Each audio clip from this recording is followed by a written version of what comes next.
Cette fois, c'est clair, les 50 propositions du Front National pour régler le problème de l'immigration ont au moins le mérite de ne laisser place à aucune ambiguïté.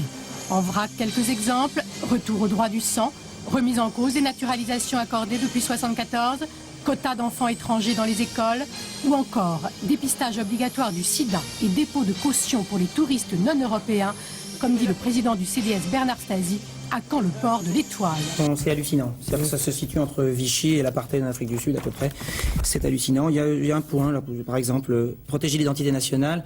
Point 18, bannir le cosmopolitisme de l'éducation nationale.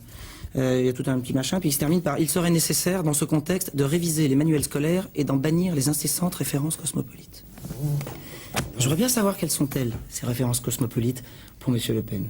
Je voudrais bien savoir si c'est qui. C'est Churchill, c'est Gandhi, c'est Luther King, c'est Einstein, c'est Hitler, c'est Goebbels, c'est Staline. Moi, j'aimerais bien, si j'ai des enfants, qu'ils sachent qui étaient ces gens-là. Si vous aviez en face de vous quelqu'un du Front National, qu'est-ce que vous lui diriez?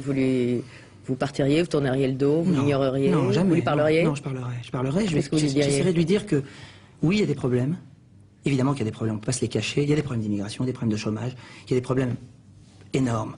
Mais le Front National n'en résoudra jamais aucun. Et c'est la même chose, c'est la même chose que la drogue.